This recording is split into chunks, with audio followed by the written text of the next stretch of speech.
భర్త మరణం తర్వాత ఇద్దరు పిల్లలతో జీవన పోరాటం మొదలుపెట్టింది ఆ తల్లి. నష్టాల మధ్య లాభసాటి మార్గంగా ఆకుకూరల సాగును ఎంచుకుంది.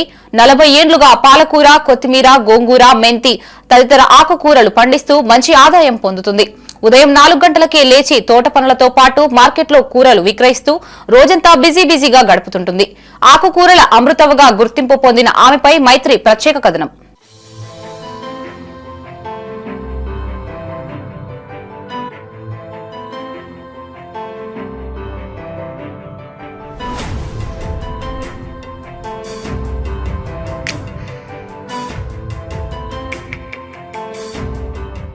జగిత్యాల జిల్లా కేంద్రంలోని 15వ వార్డు శంకులపల్లికి చెందిన అమృతవ్వ భర్త గతంలో చనిపోయారు.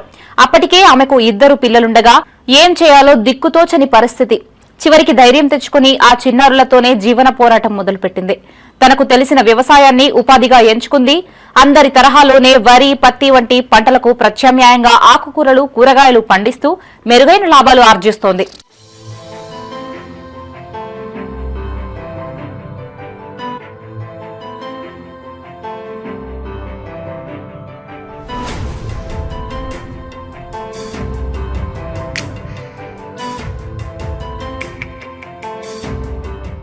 భర్త చనిపోయిన అనంతరం తమకున్న ఎకరం భూమితో పాటు మరికొంత భూమిని కొనుగోలు చేసిన అమృతమ్మ కూరగాయల సాగుకు శ్రీకారం చుట్టింది.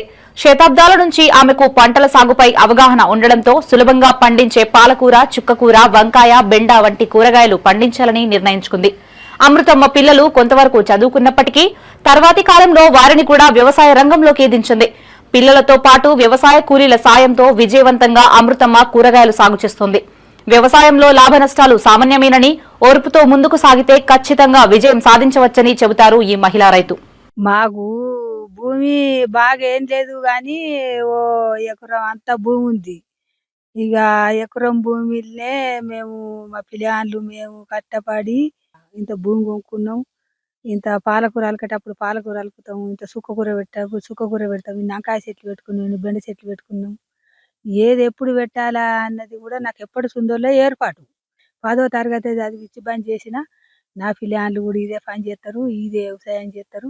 ఒకసారి నష్టం వస్తుంది, ఒకసారి లాభం వస్తుంది. దాంట్లో మనం ఓర్చుకుంటేనే కష్టపడితేనే ఫలితం దొరుకుతుంది. అన్ని పనులు చేసుకోవచ్చు, బాధపడే అవసరం లేదు. ఓళ్ళు అయినా కానీ ఇప్పుడు పెద్ద పనులు ఏమైనా ఒక అందులో మంచి ఉంటుంది, చెడు ఉంటుంది, మళ్ళీ చేసుకోమని చెప్పేటి అవన్నీ. కానీ కాకపోతే మాత్రం పని చేసుకోవాలి ఓళ్ళైనా. ఇక నేనైతే మాత్రం చిన్నప్పటి నుంచి ఇదే పని చేస్తున్నా. వ్యవసాయంలో అపారమైన అవగాహన ఉన్న అమృతమ్మ కుటుంబ సభ్యులు పలువురు కూలీల సాయంతో 40 ఏళ్లుగా కూరగాయలతో పాటు పాలకూర, కొత్తిమీర, గోంగూర, మెంతికూరల్ని పండిస్తూ నిరంతర ఆదాయం పొందుతున్నారు. ఉదయం 4 గంటలకి లేచి తోట పనులు, మార్కెట్ విక్రయాలు చేస్తూ కష్టంతో ఆకుకూరల అమృతవ్వగా గుర్తు పొందింది. అది కొత్తవాడ, ఈ శంకులపల్లి కాడ వచ్చేసి తోటలు ఉన్నాయి. ఇక్కడ రకరకాలుగా కూరగాయలు పండిస్తాము మేము. ఇక చిన్నప్పటి నుంచి ఇదే కూరగాయలతోటి జీవనాధారం పొందుతున్నాం.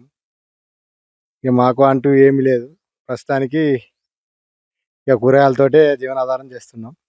ఇక రకరకాలుగా ఈ తోట ఇట్లా పెట్టిందే కాకుండా మళ్ళీ వేరే దశలో పెట్టుకుంటా ఉంటున్నాం. ఆధునిక పద్ధతి ద్వారా కూడా చూస్తున్నారు కదా, ఇట్లా చూస్తారా, ఎట్లా పండించుకుంటూ ఉంటున్నాం. నిత్యం ఒకే రకమైన పంటలు సాగు చేసి అలసిపోయిన రైతులు అమృతమ్మను స్ఫూర్తిగా తీసుకోవాల్సిన అవసరం ఎంతైనా ఉంది.